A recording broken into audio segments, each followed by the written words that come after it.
열심히요? 열심히만 하면 뭐래요? 결과가 있어야지. 이 집 방식으로 살면 평생 그 모양이에요. 무식하게 그렇게 사니까 평생 고생만 하신 거예요.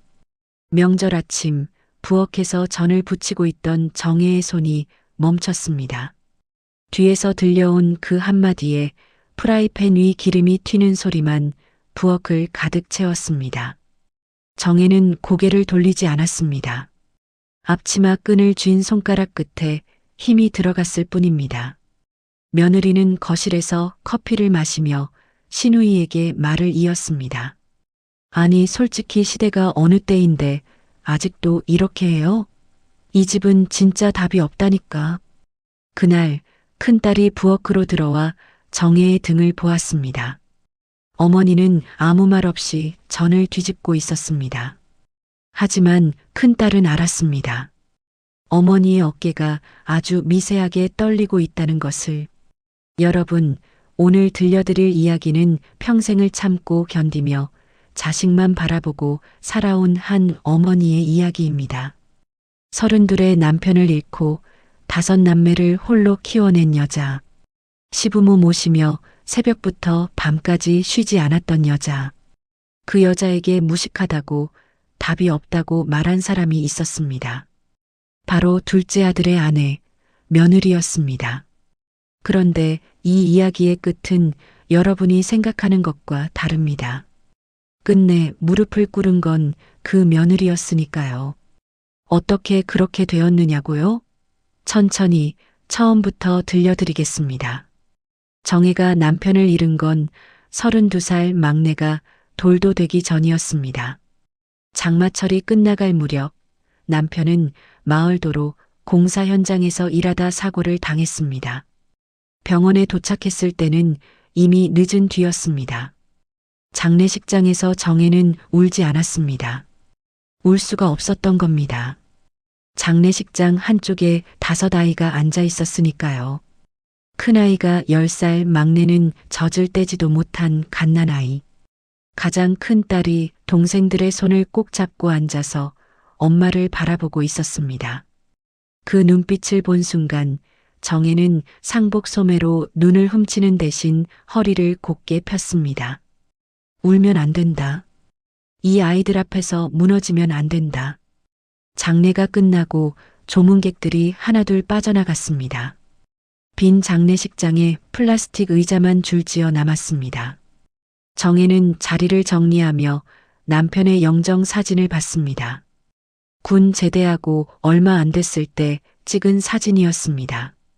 빳빳한 셔츠를 입고 살짝 어색하게 웃고 있는 얼굴. 정혜는 그 사진을 천으로 감싸 품에 안았습니다. 그리고 아이들의 손을 잡고 집으로 돌아왔습니다. 집에 도착했을 때 시아버지가 마루에 앉아 담배를 피우고 계셨습니다. 평소에는 잘 피우지 않는 담배를 연거푸 물고 계셨습니다.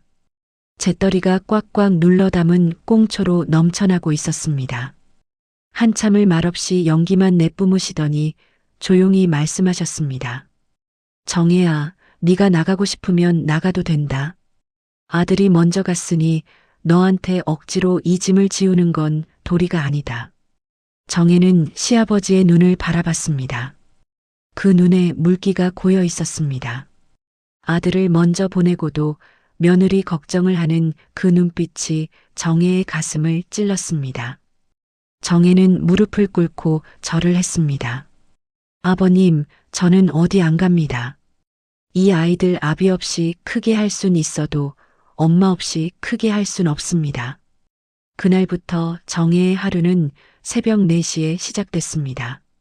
닭이 울기도 전에 일어나 부엌에 불을 떼고 아이들 밥을 지었습니다. 큰딸에게 동생들 밥 먹이는 것을 부탁하고 논으로 나갔습니다. 여름에는 논에 나가 모를 심었습니다. 무릎까지 올라오는 물에 하루 종일 허리를 굽히고 있으면 해가 질 때쯤 허리가 펴지지 않았습니다.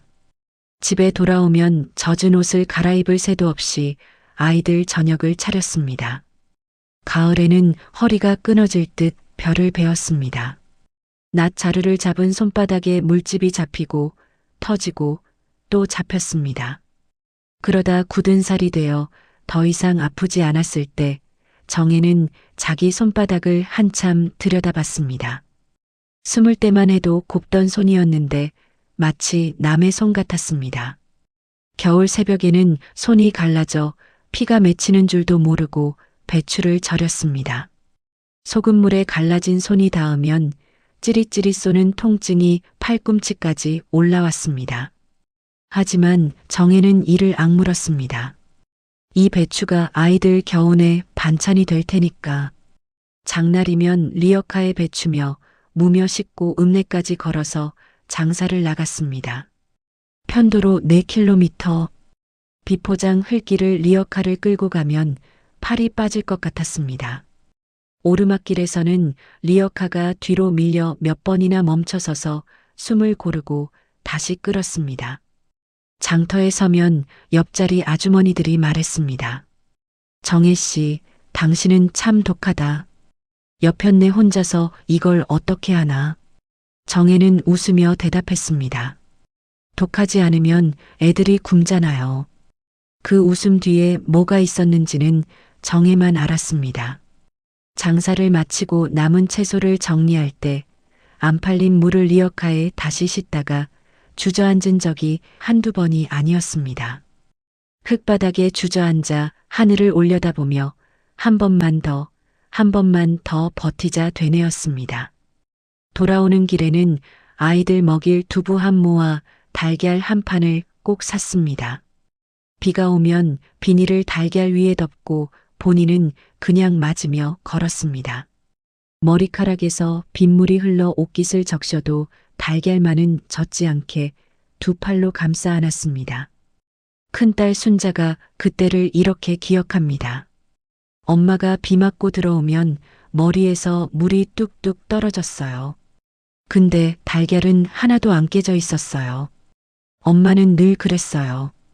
자기 몸보다 우리한테 줄 거를 먼저 챙기는 사람이었어요. 시어머니는 정혜의 그 모습을 묵묵히 지켜보셨습니다.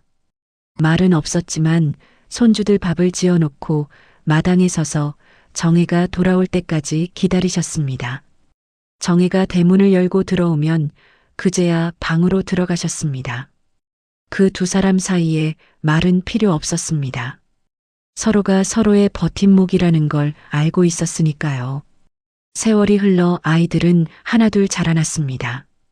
큰딸 순자는 공부를 잘해 간호대에 진학했습니다.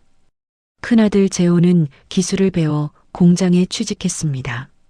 셋째 딸은 미용 기술을 익혀 가게를 열었고 넷째는 공무원 시험에 합격했습니다. 그리고 둘째 아들 민수는 5남매 중 유일하게 공부하는 거리가 멀었습니다. 학교에서도 중간 이하, 시험 볼 때마다 정혜는 한숨을 삼켰습니다. 하지만 민수에게는 다른 장점이 있었습니다. 성실했습니다. 남들이 10시에 출근하면 민수는 8시에 가서 현장을 쓸었습니다. 야근을 시키면 투덜거리지 않았습니다.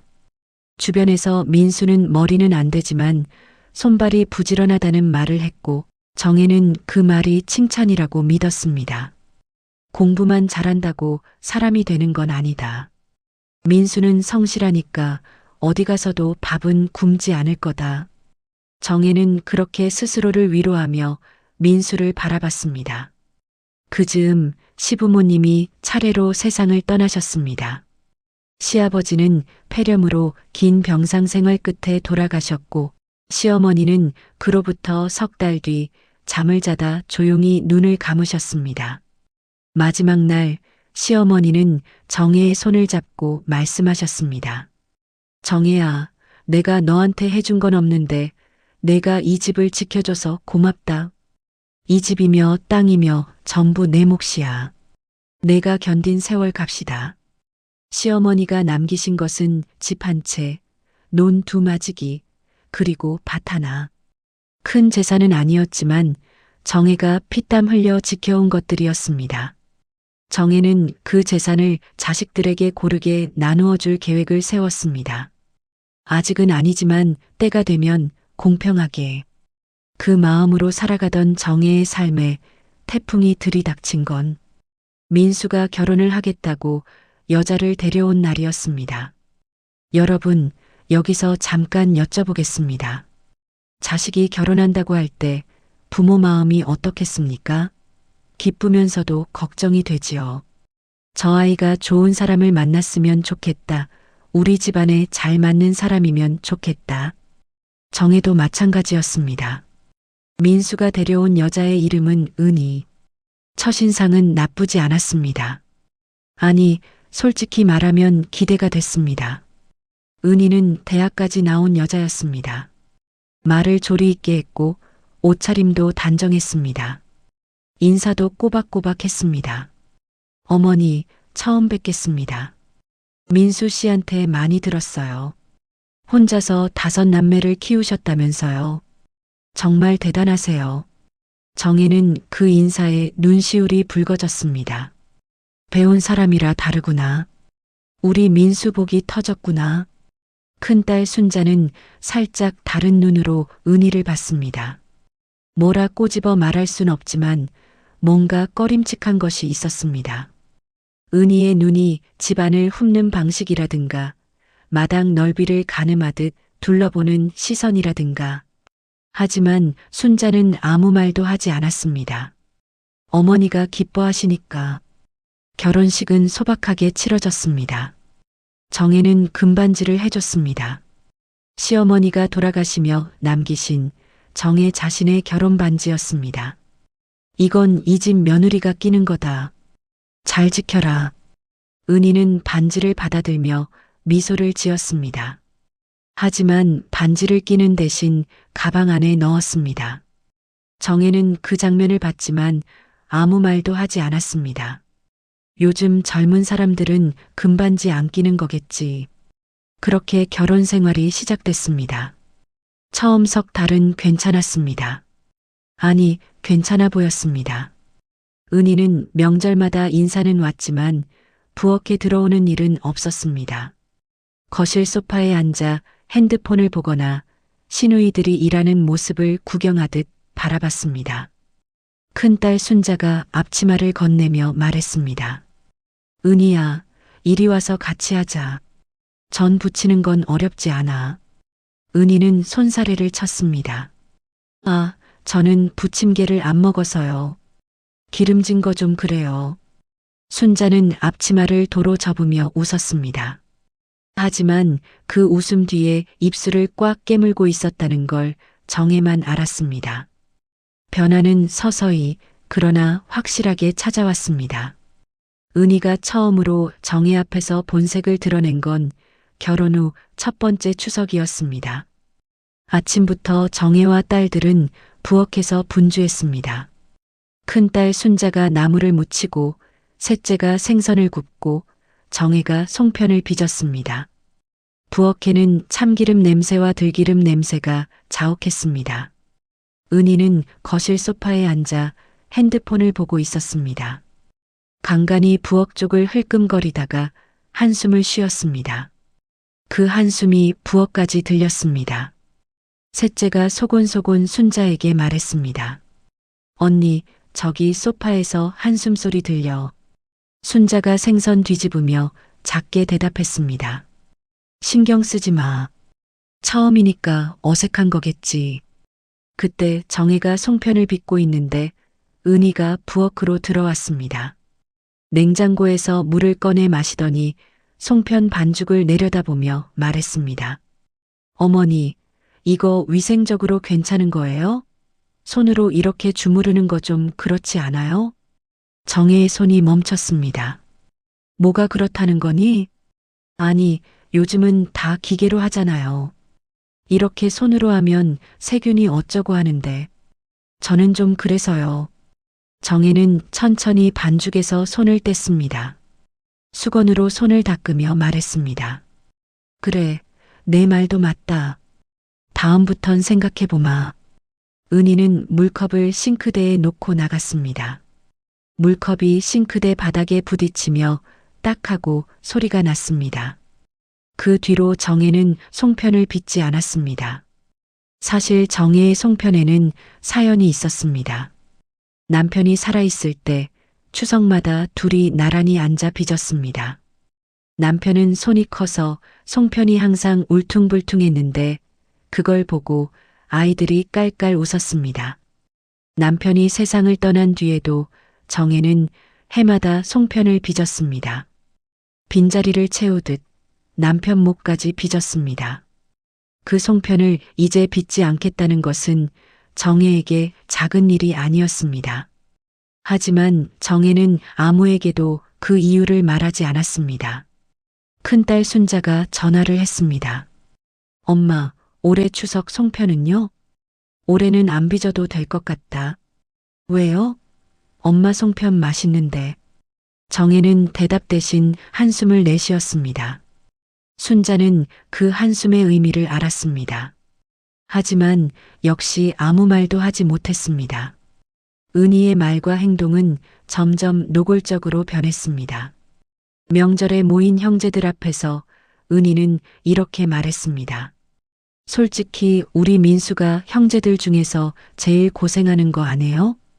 다른 분들은 다 자기 길 찾았는데 민수만 여기서 이러고 있으니까. 넷째가 반박했습니다. 형도 나름 열심히 하고 있는데 그런 식으로 말하면 좀 그렇지. 은희는 콧방귀를 뀌었습니다. 열심히요? 열심히만 하면 뭐래요? 결과가 있어야지. 이 집 방식으로 살면 평생 그 모양이에요. 좌중이 조용해졌습니다. 형제들은 서로 눈치를 봤습니다. 정혜는 밥상을 차리다 말고 부엌 문 앞에 서 있었습니다. 숟가락을 쥔 손에 힘이 들어가 손등에 핏줄이 올라왔습니다. 하지만 정혜는 밥상을 들고 나와 아무 일 없다는 듯 말했습니다. 다 먹어라. 식기 전에. 큰아들 재호가 정혜를 바라봤습니다. 어머니의 눈이 평소와 달랐습니다. 그 눈은 환한 눈이 아니었습니다. 뭔가를 꾹 누르고 있는 사람의 눈이었습니다. 재호는 밥을 뜨다가 숟가락을 내려놓았습니다. 형수님, 우리 어머니 앞에서 그런 말은 좀 삼가주시면 안 되겠습니까? 은희는 눈을 동그랗게 떴습니다. 뭐요? 제가 뭘 잘못했는데요? 사실을 말한 건데. 사실이 아니라 예의의 문제입니다. 은희는 민수를 쳐다봤습니다. 민수는 고개를 숙이고 밥만 먹고 있었습니다. 당신은 말 안 해? 당신 형이 나한테 이러는데? 민수가 작은 목소리로 말했습니다. 은희야, 그냥 밥 먹자. 은희는 숟가락을 내려놓고 일어났습니다. 밥맛 없어. 나 먼저 간다. 현관문이 세게 닫혔습니다. 방 안에 정적이 내려앉았습니다. 정혜는 천천히 은희가 앉았던 자리에 밥그릇을 치웠습니다. 밥이 반도 줄지 않은 그릇을 들고 부엌으로 향하는 정혜의 뒷모습을 형제들은 말없이 바라봤습니다. 그날 밤 정혜는 잠을 이루지 못했습니다. 불을 끄고 누워서 천장을 바라봤습니다. 어둠 속에서 시어머니의 목소리가 들리는 듯 했습니다. 정혜야, 내가 견딘 세월 갑시다. 정혜는 이불을 턱까지 끌어올리며 중얼거렸습니다. 어머니, 저도 참는 게 맞는 건지 모르겠어요. 여러분, 참는 게 미덕이라고 하지요.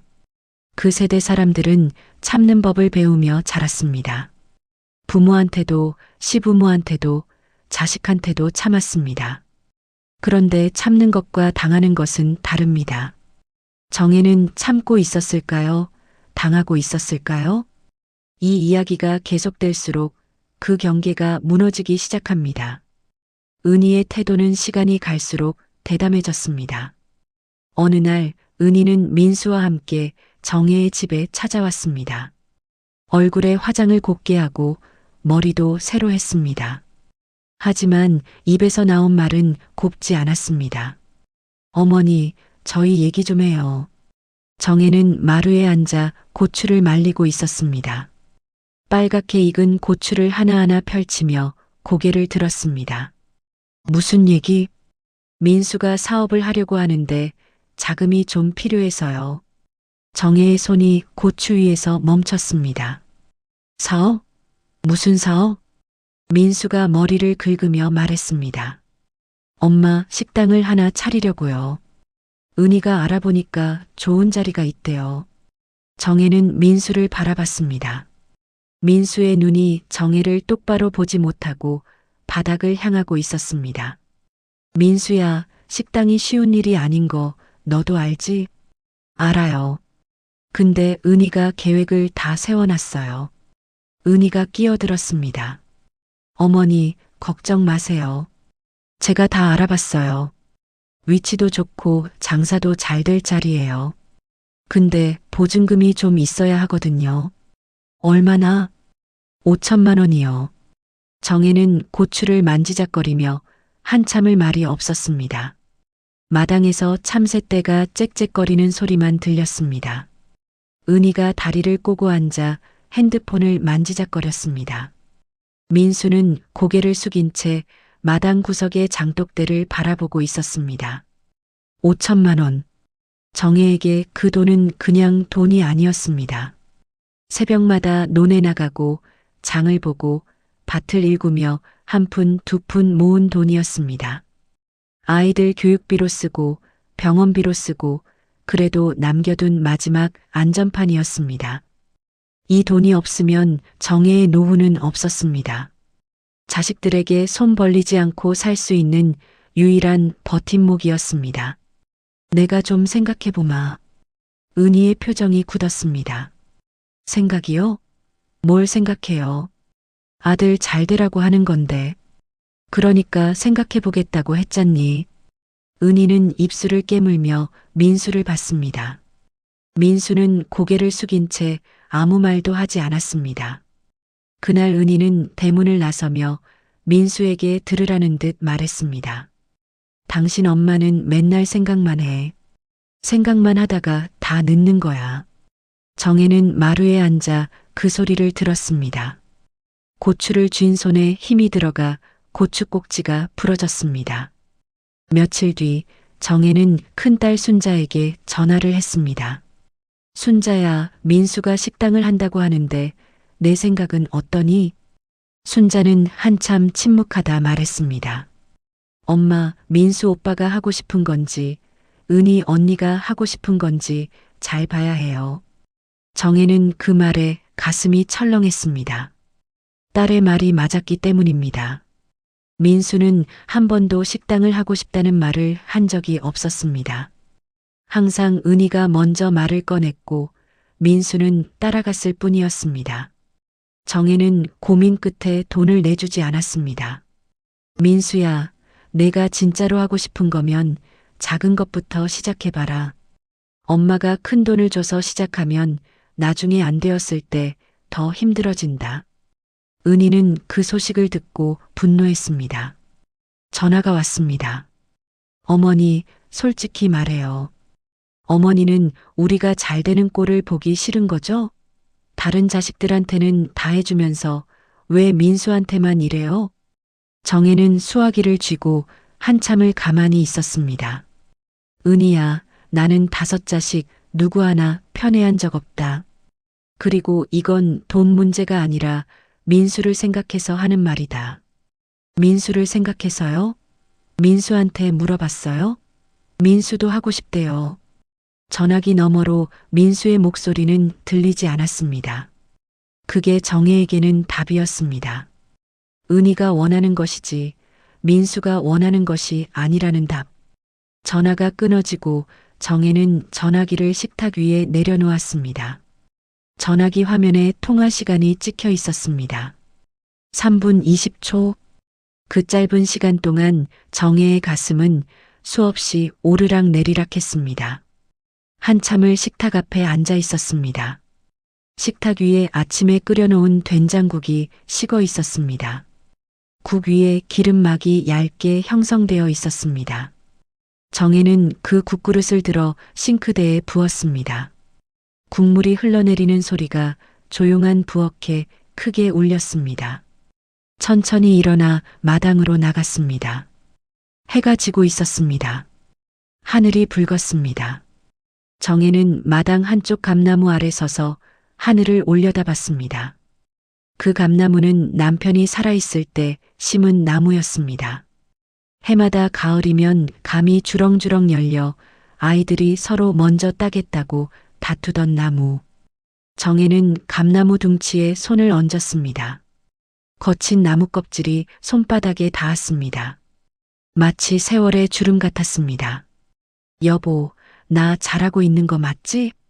바람이 불어 감나무 잎이 흔들렸습니다. 대답은 없었지만 정혜는 그 바람에 고개를 끄덕였습니다. 그 뒤로 은희의 방문은 뜸해졌습니다. 하지만 방문할 때마다 상처를 남기고 갔습니다. 어느 명절 형제들이 다 모인 자리, 은희는 거실 한가운데 앉아 자기 핸드폰을 보며 말했습니다. 우리 친정엄마는 명절이면 호텔 뷔페 가거든요. 이렇게 집에서 하는 거 진짜 오래간만이다. 셋째 딸이 웃으며 말했습니다. 우리는 엄마 음식이 제일 맛있어서 이렇게 하는 거야. 은희가 눈을 가늘게 뜨며 말했습니다. 맛있다기보다는 돈 아끼려고 하는 거 아니에요? 방 안의 온도가 순간 뚝 떨어졌습니다. 넷째가 수저를 3개 내려놓았습니다.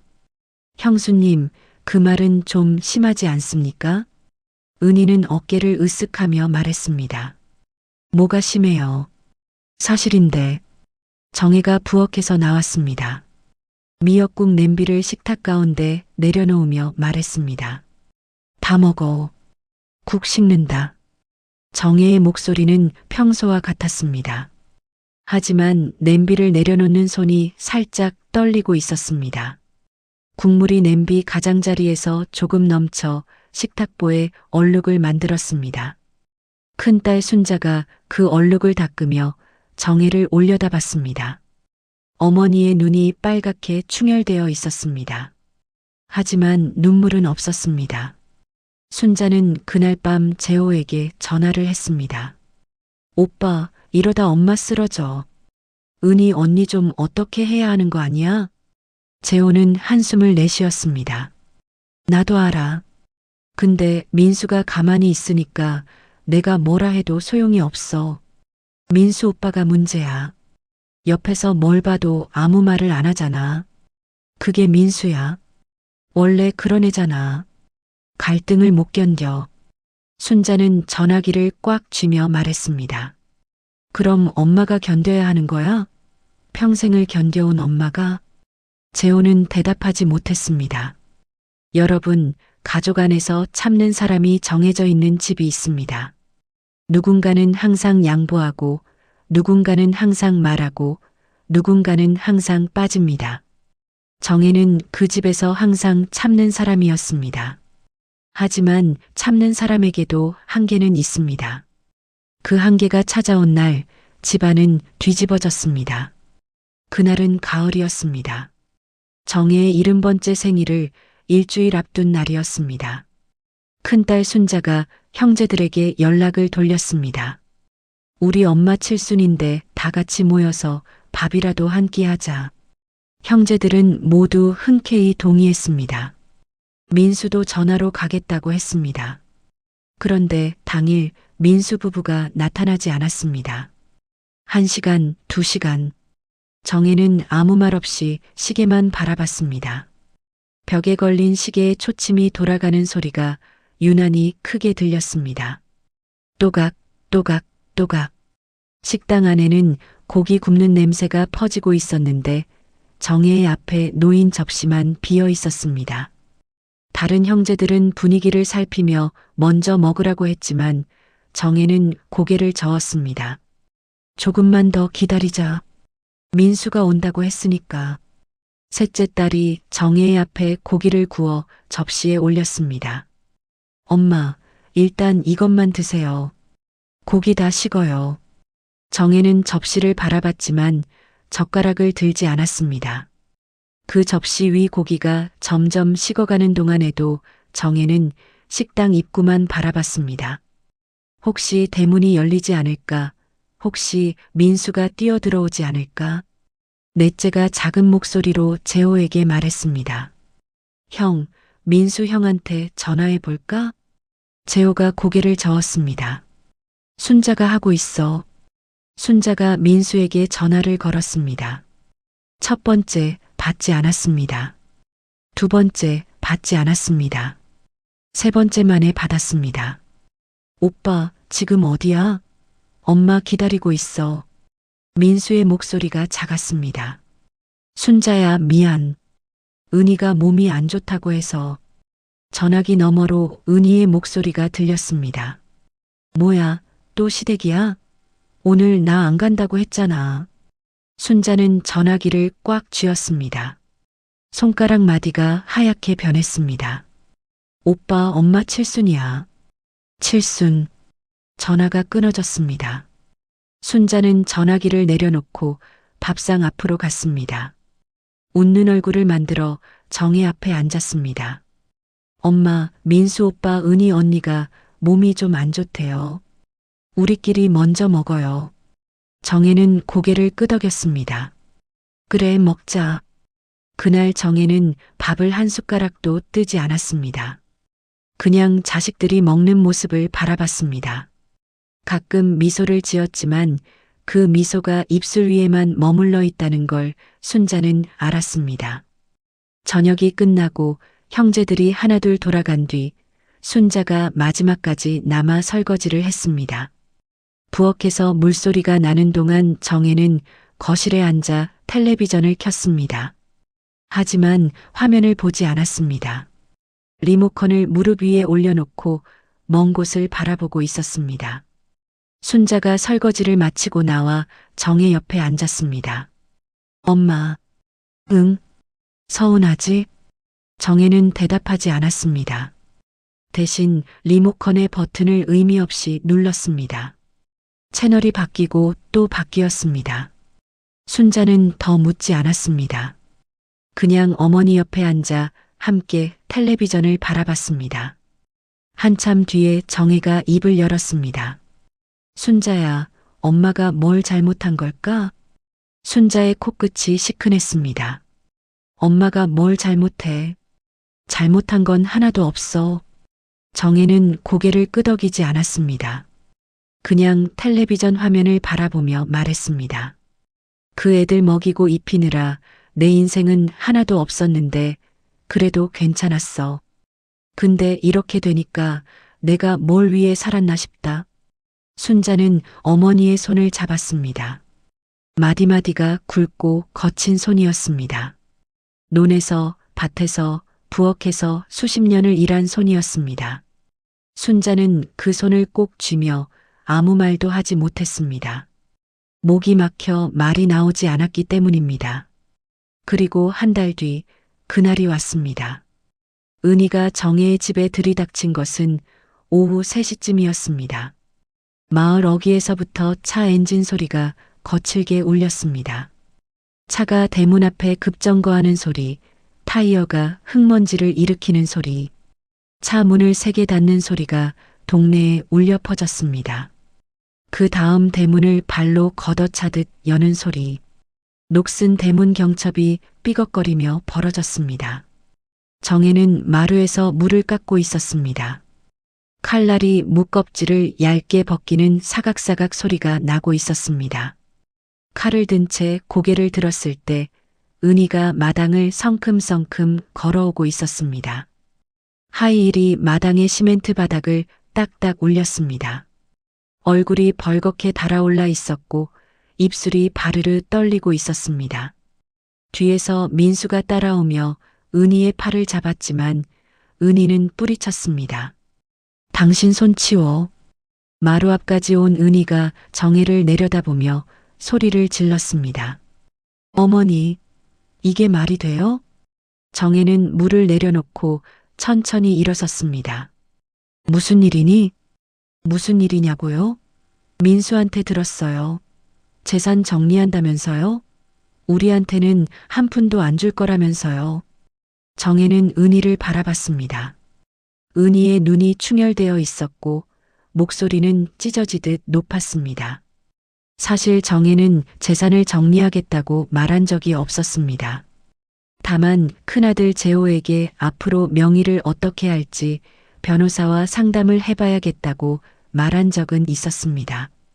그 말이 민수의 귀에 들어갔고 은희에게는 우리를 빼고 재산을 나눈다는 식으로 전해진 것이었습니다. 은희야, 나는 그런 말을 한 적 없다. 거짓말. 재호 형이 민수한테 얘기했다고요. 민수가 뒤에서 작은 목소리로 말했습니다.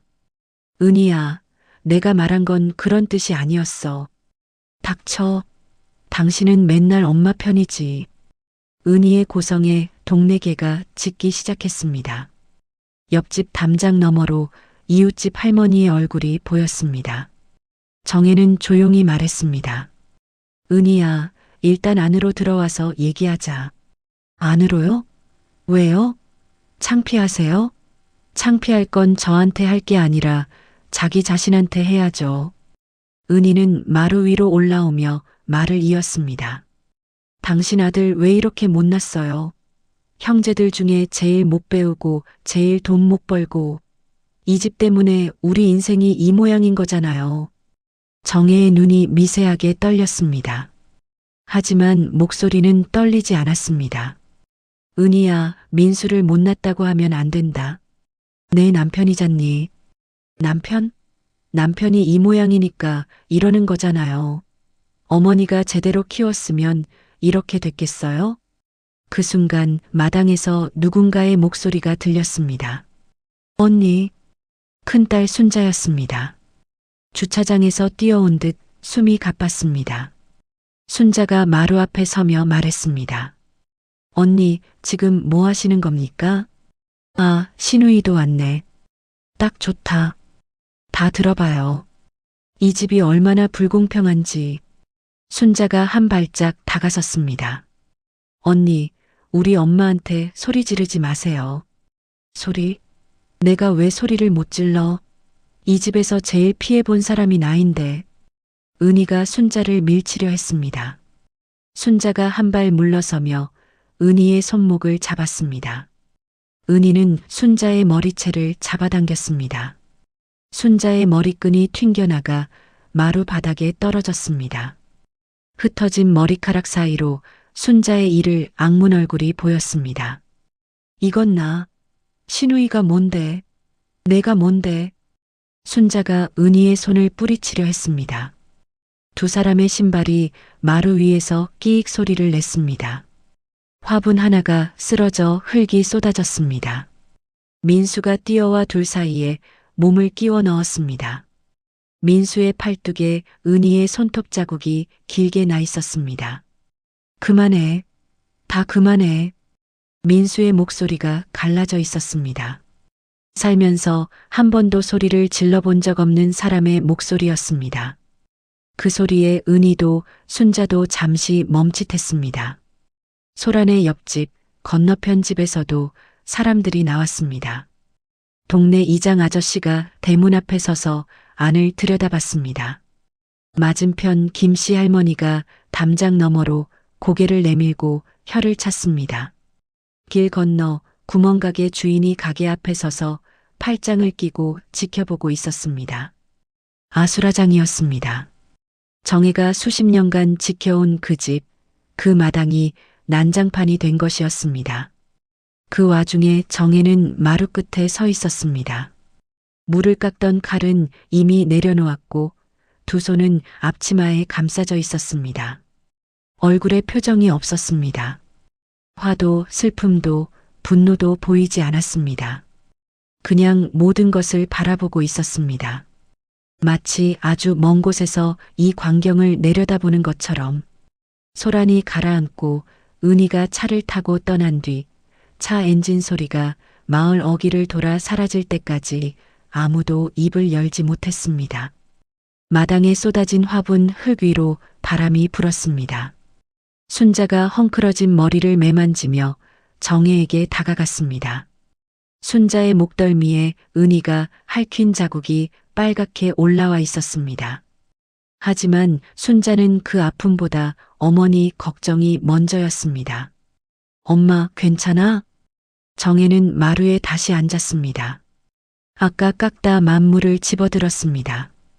칼을 쥐는 손이 떨려 무껍질이 두껍게 깎여나갔습니다. 한참을 칼질하던 정혜가 조용히 말했습니다. 그래, 이제 내가 할 일을 해야겠다. 순자는 그 말이 무슨 뜻인지 바로 알아듣지 못했습니다. 하지만 어머니의 눈빛이 달라져 있었습니다. 그건 분노의 눈빛이 아니었습니다. 참아온 사람이 마침내 결심을 내린 눈빛이었습니다. 조용하지만 그 어떤 고함보다 단단한 눈빛이었습니다. 여러분, 정혜의 할 일이 무엇이었을까요? 은희를 쫓아내는 거? 싸움을 거는 거? 더 큰 소리를 지르는 거? 아닙니다. 정혜의 방식은 달랐습니다. 평생을 참아온 사람은 폭발하지 않습니다. 대신 정리합니다. 소란이 있고 일주일 뒤 정혜는 큰아들 재호에게 전화를 했습니다. 재호야, 시간 되면 엄마 좀 와줄 수 있니? 재호가 그날 저녁 정혜의 집에 도착했을 때 현관에 정혜의 낡은 고무신이 가지런히 놓여 있었습니다. 신발장 옆에 걸린 달력에 오늘 날짜에 동그라미가 쳐져 있었습니다. 부엌으로 들어가니 식탁 위에 서류 봉투가 놓여 있었습니다. 그 옆에 정혜가 끓인 보리차 주전자가 김을 내뿜고 있었습니다. 정혜는 찻잔에 보리차를 따르며 말했습니다. 재호야, 엄마가 변호사를 만나봤다. 재호의 눈이 커졌습니다. 엄마가요? 변호사를? 응. 이 집이랑 땅, 통장 정리를 하려고. 재호는 서류 봉투를 바라봤습니다. 엄마, 혹시 은희 일 때문에? 정혜는 고개를 저었습니다. 은희 때문이 아니야. 엄마가 제대로 정리를 안 해놓으면 나중에 너희끼리 싸울까 봐서 그게 더 무서운 거다. 재호는 어머니의 얼굴을 들여다봤습니다. 거짓말을 하는 얼굴이 아니었습니다. 하지만 은희의 일이 전혀 영향을 주지 않았다고 믿지는 않았습니다. 정혜는 서류를 꺼내 식탁 위에 펼쳤습니다. 이 집은 엄마 명의다. 논도 밭도 전부. 시어머니가 돌아가실 때 엄마한테 넘기셨으니까. 재호는 고개를 끄덕였습니다. 그건 형제들 모두 아는 사실이었습니다. 엄마가 살아있는 동안은 명의를 안 바꿀 거다. 그리고 엄마가 죽고 나면 법대로 나눠라. 그게 제일 공평한 거다. 재호가 조심스럽게 물었습니다. 민수 형한테는 따로 얘기할 거 있어요? 정혜는 잠시 침묵했습니다. 찻잔을 들어 한 모금 마시고 내려놓았습니다. 잔이 접시에 부딪히는 소리가 조용한 부엌에 울렸습니다. 민수한테 줄 건 다른 형제들과 같다. 그런데 한 가지, 생활비 지원은 끊을 거다. 재호가 놀라서 물었습니다. 생활비요? 그동안 보내고 계셨어요? 정혜는 고개를 끄덕였습니다. 매달 500만 원씩? 은희가 생활비가 부족하다고 해서. 재호는 숟가락을 들고 있던 것처럼 보리차 잔을 들다 말고 그대로 멈췄습니다. 잔이 식탁에 닿기 직전에 멈춰 있었습니다. 그 사실을 처음 알았기 때문입니다. 언제부터요? 결혼하고 얼마 안 돼서부터. 3년째다. 3년. 매달 500만 원. 1억 8천만 원. 재호는 머릿속으로 계산을 했습니다. 어머니가 그 돈을 보내는 동안 정혜는 병원도 가지 않았습니다. 무릎이 아파도 허리가 아파도 괜찮다. 늙으면 다 아프다며 병원 가기를 미뤘습니다. 여름에 에어컨 없이 선풍기 하나로 버텼고 겨울에는 전기장판 하나로 방 한 칸을 데웠습니다.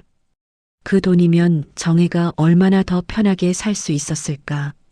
에어컨도 놓고 보일러도 제대로 떼고 무릎 치료도 받으면서 살 수 있었을 텐데. 재호는 주먹을 불끈 쥐었습니다. 손등에 핏줄이 울퉁불퉁 올라왔습니다. 엄마, 왜 그걸 우리한테 얘기 안 했어요? 얘기하면 너희가 민수한테 뭐라 할 거잖니. 엄마가 주는 건 엄마 마음이니까. 엄마 마음이 아니라 은희가 뜯어간 거잖아요. 정혜는 재호를 바라봤습니다. 재호야, 소리 지르지 마라. 엄마는 쫓아내려는 게 아니야. 정리하려는 거다. 그 말에 재호는 입을 다물었습니다. 정혜는 서류를 정리하며 말을 이었습니다. 변호사가 말하더라. 명의가 엄마한테 있으니까 누가 뭐라 해도 법적으로는 문제 없다고. 엄마가 동의하지 않으면 아무것도 못 건드린다고. 재호는 고개를 끄덕였습니다. 그리고 혹시 모르니까 유언장도 써놨다. 너희 다섯이 공평하게. 거기에 한 줄 더 썼다. 뭐라고요? 정혜는 잠시 창밖을 바라봤습니다. 어둠 속에서 감나무의 윤곽이 보였습니다. 바람에 흔들리는 감나무 가지 사이로 달빛이 비치고 있었습니다. 가정을 지킬 마음이 없는 사람에게는 이 집에서 얻을 것이 없다. 재호는 그 말의 무게를 느꼈습니다. 어머니가 유언장에 그 말을 쓸 때 어떤 마음이었을까? 변호사 사무실 딱딱한 의자에 앉아 펜을 들었을 때 손이 떨리지는 않았을까? 자식에게 조건을 다는 어머니의 마음이 얼마나 무거웠을까? 재호는 어머니의 옆모습을 바라봤습니다. 70살의 어머니가 변호사를 만나고 서류를 정리하고 유언장까지 쓰는 동안 얼마나 많은 밤을 뜬 눈으로 지새웠을까? 이 어머니는 평생 남에게 기대거나 도움을 청하는 법이 없었습니다. 그런 사람이 변호사를 찾아간다는 것 자체가 얼마나 큰 결심이었을까? 그런데 그 얼굴에 후회는 보이지 않았습니다. 오히려 무언가를 내려놓은 사람의 얼굴이었습니다. 이마의 주름이 평소보다 펴져 있었습니다. 눈빛이 고요했습니다. 여러분, 여기서 중요한 것이 있습니다. 정혜는 며느리에게 복수하려 한 것이 아닙니다. 소리 지르고 쫓아내고 망신을 주려 한 것이 아닙니다. 정혜가 한 것은 단 하나, 자기 것을 지킨 것입니다. 평생을 일해서 모은 재산, 시어머니가 내가 견딘 세월 값이라며 남겨주신 것, 그것을 지킬 권리가 정혜에게 있었고 정혜는 그 권리를 행사한 것뿐이었습니다. 그런데 은희는 그걸 몰랐습니다. 소리를 지르면, 화를 내면, 며느리라는 위치를 내세우면 이길 수 있다고 생각했습니다. 하지만 법은 소리의 크기를 보지 않습니다. 명의를 봅니다. 정혜가 생활비를 끊고 재산 정리를 마친 뒤 은희에게서 전화가 왔습니다. 처음에는 다시 화를 냈습니다. 어머니, 이거 진심이에요? 생활비를 끊는다고요? 정혜는 담담하게 말했습니다. 은희야, 너희는 이제 너희 힘으로 살아야 한다. 엄마가 평생 도와줄 수는 없는 거다. 도와줄 수 없다고요? 시어머니가 며느리를 이렇게 대해도 돼요? 나는 며느리를 나쁘게 대한 적 없다. 하지만 내가 무시당하면서까지 돈을 줄 이유도 없다. 전화가 끊어졌습니다. 며칠 뒤 은희에게서 문자가 왔습니다. 말투가 달라져 있었습니다. 어머니, 제가 좀 심했어요. 한번 만나서 얘기할 수 있을까요? 정혜는 그 문자를 읽고 한참을 핸드폰 화면을 바라봤습니다. 그리고 답장을 보냈습니다. 만날 수는 있다. 하지만 달라지는 건 없다. 은희가 찾아온 건 그 주 일요일이었습니다. 이번에는 문을 발로 차지 않았습니다. 조용히 대문을 열고 들어왔습니다. 대문 여는 소리가 까치 한 마리 놀라 날아갈 정도로 조심스러웠습니다. 화장기 없는 얼굴에 머리도 묶지 않은 채였습니다.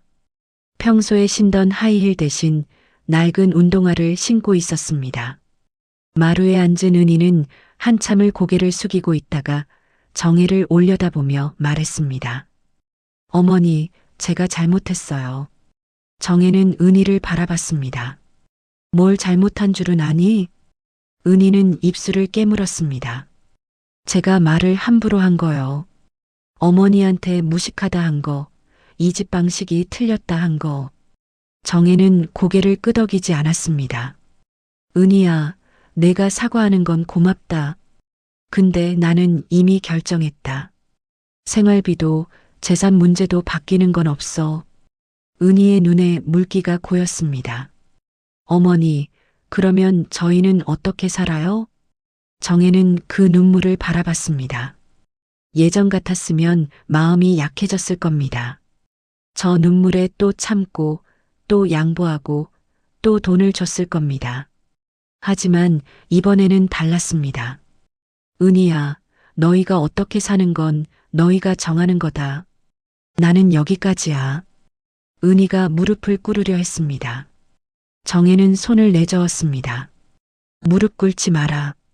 그건 진심이 아니니까. 그 한마디에 은희는 몸이 굳었습니다.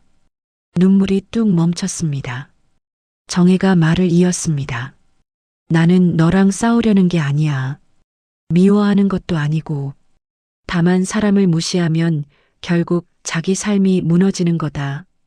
너는 이 집을 무시했고, 나를 무시했고, 내 남편도 무시했어. 그러면서 이 집에서 뭔가를 얻으려 했지. 은희는 고개를 숙였습니다. 아무 말도 하지 못했습니다. 마루 바닥의 나뭇결을 들여다보고 있었습니다. 무시한다는 게 뭔지 아니? 밥상을 차려줬는데 맛없다 하는 거, 평생 일한 사람한테 무식하다 하는 거, 자기 남편을 남들 앞에서 깎아내리는 거. 그게 다 무시다. 한두 번은 몰라도 그걸 몇 년을 하면 사람이 부서져. 정혜의 목소리는 높아지지 않았습니다. 오히려 평소보다 더 낮고 천천했습니다. 하지만 그 낮은 목소리가 마루 위 공기를 누르는 듯 했습니다. 나는 평생 참고 살았다. 근데 그게 약해서 참은 게 아니야. 지킬 것이 있어서 참은 거다. 이 아이들, 이 집, 이 가족. 그걸 지키려고 이 악물고 참은 거야. 이제는 참지 않는 게 맞는 거고. 정혜는 앞치마에서 손을 꺼내 무릎 위에 올렸습니다. 손등에 검버섯과 굵은 마디가 보였습니다. 세월이 새겨진 손이었습니다. 정혜는 일어서며 말했습니다. 돌아가라. 그리고 민수한테 잘해줘. 그 애가 못난 게 아니야. 성실한 사람이야. 내가 그걸 알아봐줬으면 좋겠다. 은희는 한참을 마루에 앉아 있다가 천천히 일어섰습니다. 대문을 나서는 은희의 어깨가 처져 있었습니다. 들어올 때의 기세와는 전혀 달랐습니다. 정혜는 대문이 닫히는 소리를 듣고 나서야 마루에 다시 앉았습니다. 무릎 위에 올려놓은 두 손이 떨리고 있었습니다. 하지만 그건 두려움의 떨림이 아니었습니다. 오래 짊어지고 있던 짐을 내려놓았을 때 오는 떨림이었습니다. 정혜는 눈을 감고 깊은 숨을 내쉬었습니다. 여러분, 은희는 그 뒤로 어떻게 됐을까요? 은희가 완전히 변했다고 말하면 그건 거짓말일 겁니다. 사람이 하루아침에 달라지지는 않으니까요. 하지만 달라진 것은 분명히 있었습니다. 은희가 돌아간 뒤 민수에게서 전화가 왔습니다. 엄마. 그 한마디에 정혜는 민수가 울고 있다는 걸 알았습니다. 코가 막힌 목소리였습니다. 엄마, 미안해요. 정혜는 전화기를 꽉 쥐었습니다. 뭐가 미안해? 내가 옆에서 아무것도 못했잖아요. 은희가 엄마한테 그렇게 하는 거 보면서도 나는 아무 말도 못했어요. 정혜는 한참을 가만히 있었습니다. 민수야. 네. 내가 약한 건 아니야. 다만 내 가정은 내가 지켜야 한다. 엄마가 대신 지켜줄 수 없는 거야. 알아요. 이제 알아요. 은희한테 화내지 마. 화내면 또 싸워. 대신 내가 바뀌어. 내가 단단해지면 그 사람도 달라질 거다. 민수는 한참을 훌쩍이다가 말했습니다. 엄마, 나 열심히 할게요. 정혜는 미소 지었습니다. 전화기 너머 아들은 보이지 않았지만 정혜는 알았습니다. 30이 넘은 아들이 지금 이 순간 10살 때처럼 울고 있다는 것을. 그래, 열심히 해라. 엄마는 내 편이야. 항상. 전화를 끊고 정혜는 마당으로 나갔습니다. 감나무에 감이 빨갛게 익어 있었습니다. 정혜는 감 하나를 따서 손바닥 위에 올려놓았습니다. 물컹한 감이 손 안에서 따뜻했습니다. 정혜는 그 감을 깨물었습니다. 달았습니다. 오래 기다린 만큼 달았습니다. 그 뒤로 반년이 지났습니다. 민수 부부는 스스로 작은 식당을 시작했습니다. 거창한 것이 아니라 동네 시장 안분식집이었습니다. 시장 골목 끝자락, 사람들이 잘 지나다니지 않는 구석에 있는 가게였습니다. 보증금은 민수가 그동안 공장에서 모은 돈으로 겨우 마련했습니다. 가게 안은 테이블 4개가 전부였습니다. 벽지는 누렇게 발해 있었고 형광등 하나가 깜빡거렸습니다. 은희가 그 형광등을 올려다보며 한숨을 내쉬었지만 민수는 사다리를 가져와 직접 형광등을 갈았습니다. 민수가 새벽 4시에 일어나 육수를 끓이기 시작했습니다. 사고를 씻고 멸치를 우리고 다시마를 건져내는 과정을 매일 반복했습니다. 처음에는 국물 맛이 들쑥날쑥했습니다. 어떤 날은 짜고 어떤 날은 싱거웠습니다. 민수는 조그만 수첩에 매일 레시피를 적었습니다. 소금 얼마, 간장 얼마, 끓이는 시간 얼마. 글씨는 삐뚤빼뚤했지만 빈칸 하나 없이 빼곡했습니다. 은희가 계산대에 앉았습니다. 처음에는 손님 응대가 서툴렀습니다.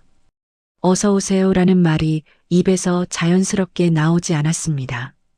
어색한 미소를 지으며 메뉴판을 내밀었습니다. 처음에는 손님이 없었습니다. 하루에 서너 명 오면 많은 날이었습니다. 점심시간에도 텅 빈 가게 안에서 민수와 은희는 마주 앉아 자기들이 만든 음식을 먹었습니다. 한 달, 2달 적자가 이어졌습니다. 월세 내고 재료비 빼면 남는 것이 없었습니다. 통장 잔고가 바닥을 향해 줄어들고 있었습니다. 은희가 민수에게 짜증을 내는 날도 있었습니다. 하지만 예전처럼 소리를 지르지는 않았습니다. 민수가 달라졌기 때문입니다. 민수가 어느 날 은희에게 말했습니다. 은희야, 힘들면 힘들다고 해. 근데 나한테 화내지 말고 같이 방법을 찾자. 우리 둘이 해결해야 하는 거니까. 은희는 그 말에 놀랐습니다. 입만 다물고 있던 민수가 처음으로 자기 생각을 말한 것이었습니다. 은희는 한참 민수를 바라보다 고개를 끄덕였습니다. 알겠어. 같이 하자. 석 달째부터 식당에 단골이 생기기 시작했습니다. 민수의 육수 맛이 입소문이 난 것이었습니다. 큰 돈은 아니었지만 적자에서 벗어났습니다. 은희가 어느 날 민수에게 말했습니다. 당신 이거 잘하네. 민수가 멋쩍게 웃었습니다. 나, 뭐가? 육수? 맛있어. 나보다 잘해. 그 말 한마디에 민수의 얼굴이 환해졌습니다. 은희는 그 얼굴을 보며 고개를 돌렸습니다. 뭔가 찔리는 것이 있었기 때문입니다. 자기가 그동안 이 사람을 얼마나 깎아내렸는지, 이 사람의 장점을 한 번도 인정해주지 않았다는 것을. 은희는 식당 뒤편에서 혼자 눈을 훔쳤습니다. 정혜는 민수 부부의 식당에 간 적이 없었습니다. 가고 싶지 않은 게 아니라 가면 안 된다고 생각했습니다. 선을 그었으니 지켜야 한다. 하지만 소식은 들었습니다. 순자가 전해주었습니다. 엄마, 민수 오빠 식당 잘 되고 있대요. 은희 언니도 열심히 한대. 정혜는 고개를 끄덕이며 말했습니다. 그래, 잘 됐다. 그 두 마디 뒤에 감춰진 것을 순자는 알았습니다. 어머니의 눈가에 잔주름이 깊어지며 입꼬리가 살짝 올라갔습니다. 걱정 반, 안도 반, 그리고 보고 싶음이 한 줌. 그 즈음 정혜는 자신의 삶을 돌보기 시작했습니다. 오래전부터 다리가 아팠지만 병원에 가지 않았습니다. 자식들 일이 먼저였으니까. 이제야 병원에 가서 검사를 받았습니다. 무릎 연골이 많이 닳아 있었습니다. 의사가 엑스레이 사진을 불빛에 비추며 말했습니다. 어머님, 이거 진작에 오셔야 하는 건데. 많이 쓰셨네요. 이 무릎. 엑스레이 사진 속 무릎뼈 사이의 간격이 거의 없었습니다. 연골이 닳아서 뼈와 뼈가 거의 맞닿아 있었습니다. 정혜는 웃으며 말했습니다. 논에서 밭에서 좀 일했지. 좀이 아니에요. 이 정도면 2, 30년은 무리하신 거예요. 계단 오르내리실 때 많이 아프시죠? 정혜는 고개를 끄덕였습니다. 사실 계단만이 아니었습니다. 아침에 일어날 때마다 무릎이 쑤시고 삐걱거렸습니다. 앉았다 일어설 때면 무릎에서 뚝 소리가 났습니다. 하지만 정혜는 그것을 아픔이 아니라 나이 탓이라고 여기며 살았습니다. 정혜는 가만히 자기 무릎을 내려다봤습니다. 병원 가운 아래로 보이는 무릎이 울퉁불퉁했습니다. 그 무릎으로 논에 쪼그려 앉아 모를 심었고 밭에서 배추를 뽑았고 장날에 리어카를 끌었고 아이들을 업어 키웠습니다. 명절마다 부엌 바닥에 앉아 전을 부치고 손주들을 안아 올렸습니다. 무릎이 아팠지만 그 세월이 아프지는 않았습니다. 그 세월이 있었기에 자식들이 제 자리를 잡은 것이니까. 정혜는 병원 치료를 받기 시작했습니다. 큰딸 순자가 매주 차로 데려다 주었습니다. 차 안에서 순자가 물었습니다. 엄마, 요즘 어때요? 뭐가? 그냥 전반적으로. 기분이. 정혜는 창밖을 바라봤습니다. 논 위로 햇살이 내려앉고 있었습니다. 좋다. 진짜? 응. 눈치 안 봐도 되니까 좋다. 억울한 것도 없고. 순자는 운전하며 미소 지었습니다. 어머니가 좋다고 말하는 걸 몇 년 만에 듣는지 모릅니다. 정혜는 남은 재산 중 일부를 손주들 교육비로 따로 떼어두었습니다. 큰딸의 아이, 큰아들의 아이, 셋째의 아이, 넷째의 아이, 그리고 민수의 아이까지 공평하게 같은 금액을, 그리고 나머지는 자신의 노후를 위해 남겨두었습니다. 순자가 말했습니다. 엄마, 여행 가고 싶은데 없어요? 정혜는 눈을 크게 떴습니다. 여행? 나? 왜요? 엄마도 여행 가야지. 정혜는 한참을 생각하다 말했습니다. 바다 한번 보고 싶다. 순자가 웃었습니다. 엄마, 바다쯤이야. 당장 가자. 그 주말 정혜는 딸들과 함께 동해바다에 갔습니다. 차로 3시간을 달렸습니다. 정혜는 뒷좌석에 앉아 창밖을 바라봤습니다. 논밭이 지나가고 산이 지나가고 터널이 지나갔습니다. 터널을 빠져나올 때마다 풍경이 달라졌습니다. 바다가 보인 순간 정혜는 작게 탄성을 질렀습니다. 아이고, 크다. 딸들이 웃었습니다. 엄마, 바다 본 적 있잖아. 있지.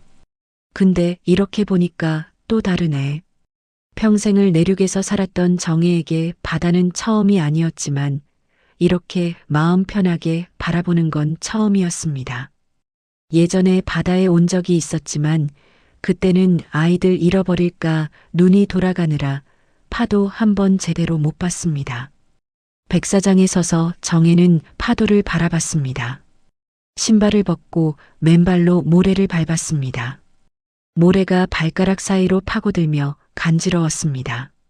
차가운 바닷물이 발끝까지 밀려왔다가 빠져나갔습니다. 발목 아래 모래가 쓸려나가는 느낌에 정혜는 균형을 잡으려 팔을 벌렸습니다. 바람이 머리카락을 흩날렸습니다. 짠 바다 냄새가 코끝을 간지렸습니다. 갈매기가 머리 위로 날며 끼룩끼룩 울었습니다. 파도가 밀려왔다 빠져나갔습니다.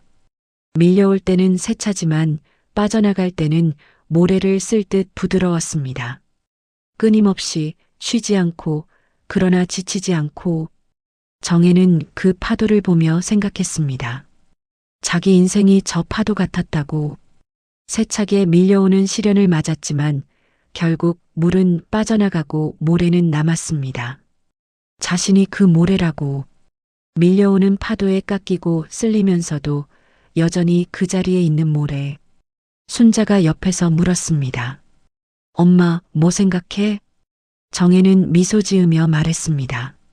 아무 생각 없다. 그냥 좋다. 아무 생각 없이 좋다는 말. 아무 생각 없이 좋다는 말. 그 말이 얼마나 큰 행복인지 젊은 시절의 정혜는 몰랐을 겁니다. 30살의 정혜는 한시도 마음 편할 날이 없었으니까. 50살의 정혜는 자식 걱정에 잠 못 이루는 밤이 태반이었으니까. 70살이 되어서야 비로소 아무 생각 없이 바다를 바라볼 수 있게 된 것입니다. 순자가 어머니의 팔짱을 꼈습니다.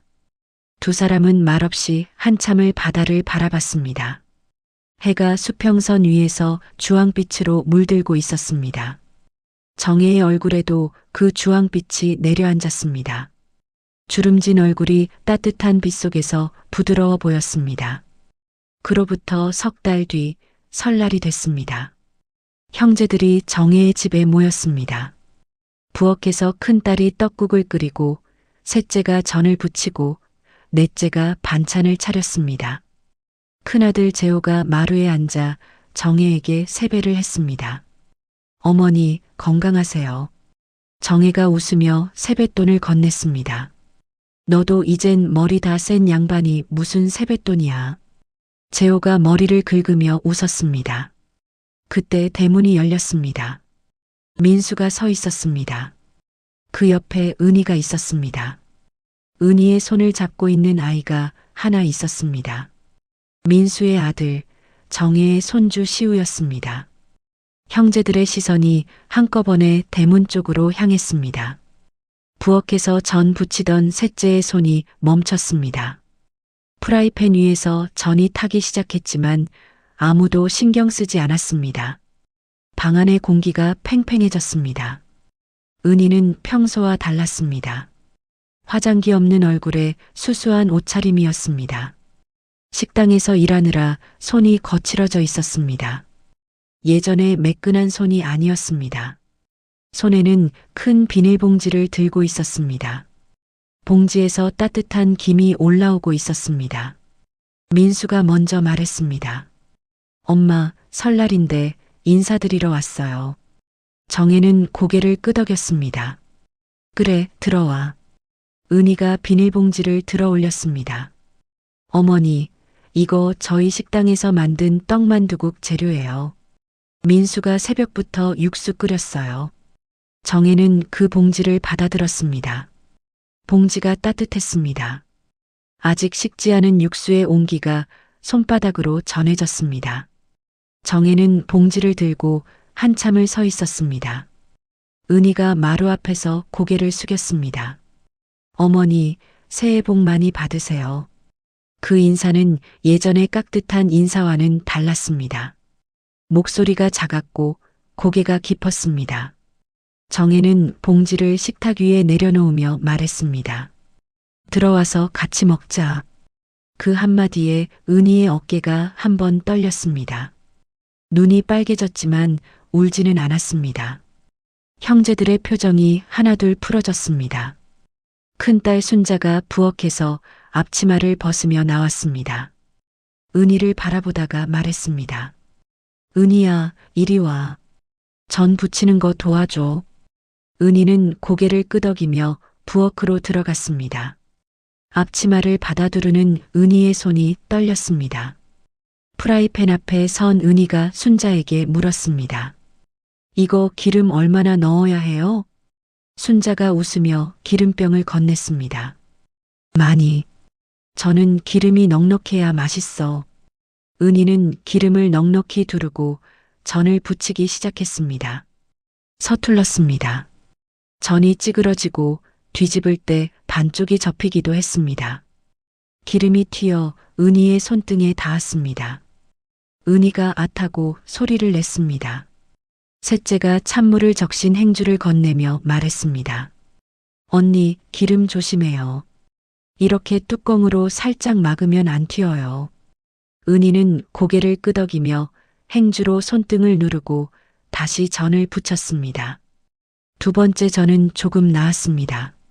세 번째 전은 동그랗게 제법 모양이 잡혔습니다. 은희가 완성된 전을 접시에 올리며 말했습니다. 이거 생각보다 어렵네요. 순자가 은희의 등을 가볍게 토닥이며 말했습니다. 원래 처음엔 다 그래. 엄마도 처음엔 전 못 붙였대. 은희는 그 말에 고개를 돌려 거실 쪽을 봤습니다. 정혜가 앉아 있는 쪽을. 하지만 아무도 그걸 나무라지 않았습니다. 정혜는 거실에 앉아 부엌에서 들려오는 소리를 들었습니다. 지글지글 기름 소리, 접시 부딪히는 소리, 그리고 딸들이 웃는 소리. 그 소리 사이에 은희의 목소리도 섞여 있었습니다. 정혜는 눈을 감았습니다. 이 소리를 얼마나 오래 기다렸는지. 눈가가 뜨거워졌지만 정혜는 울지 않았습니다. 입꼬리를 올리며 조용히 숨을 내쉬었습니다. 밥상이 차려졌습니다. 정혜의 떡국, 은희가 부친 전, 순자의 잡채, 셋째의 나물. 좁은 식탁에 10명이 넘는 가족이 다닥다닥 앉았습니다. 손주들이 자리 다툼을 하며 소란을 피웠고 어른들이 웃으며 말렸습니다. 시우가 정혜에게 달려와 무릎에 올라앉으려 했습니다. 할머니, 여기 앉을래? 정혜가 시우를 안아 무릎 위에 올렸습니다. 무릎이 시큰했지만 정혜는 개의치 않았습니다. 손주의 체온이 무릎 위로 전해져 왔습니다. 은희가 그 모습을 보며 입술을 깨물었습니다. 시우가 할머니 품에서 웃고 있었습니다. 자기가 그동안 이 아이에게서 할머니를 빼앗고 있었다는 생각이 가슴을 찔렀습니다. 재호가 잔을 들며 말했습니다. 어머니 건강을 위해서. 모두 잔을 들었습니다. 은희도 잔을 들었습니다. 손이 미세하게 떨렸지만 끝까지 잔을 놓지 않았습니다. 정혜는 잔을 들며 한 사람 한 사람 바라봤습니다. 큰딸, 큰아들, 둘째, 셋째, 넷째, 며느리, 사위, 그리고 손주들. 이 사람들이 여기 모여 있는 이유는 하나였습니다. 자기가 버텼기 때문입니다. 32의 남편을 잃고 시부모를 모시고 새벽부터 밤까지 일하며 버텨온 세월. 손이 갈라지고 무릎이 닳고 머리카락이 하얗게 새는 동안에도 놓지 않은 것들. 그 세월이 이 식탁 위에 놓여 있었습니다. 떡국 한 그릇, 전 한 접시, 나물 한 무더기 속에 정혜의 인생이 담겨 있었습니다. 정혜는 잔을 입에 대고 한 모금 마셨습니다. 달았습니다. 밖에서 찬바람이 불었지만 방 안은 따뜻했습니다. 전 부치는 기름 냄새와 떡국 냄새가 뒤섞여 집안을 가득 채웠습니다. 여러분, 이 이야기에서 정혜는 복수하지 않았습니다. 소리 지르지 않았고 며느리를 쫓아내지 않았습니다. 대신 자기 것을 지켰고 선을 그었고 기다렸습니다. 참는 것이 약한 것이 아니라는 걸 보여주었습니다. 평생 참고 산 줄만 알았는데 사실은 지킬 것을 지키며 살았던 겁니다. 동네 사람들이 말했다지요. 평생 참고 산 줄 알았는데 제일 단단한 사람이었네. 여러분의 주변에도 이런 분이 계시지 않습니까?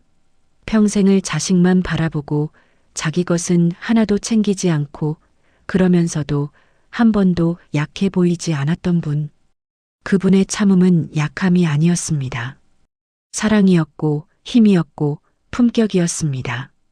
그리고 한 가지 더. 부모의 희생은 당연한 것이 아닙니다. 당연하다고 생각하는 순간 우리는 이미 무언가를 잃고 있는 겁니다. 오늘 이 이야기가 여러분의 마음에 무언가를 남겼다면 옆에 계신 부모님께 전화 한 통 해보시는 건 어떨까요? 엄마, 아빠 고마워요. 그 한마디면 충분합니다. 오늘 이야기는 여기까지입니다. 다음에 또 좋은 이야기로 찾아뵙겠습니다.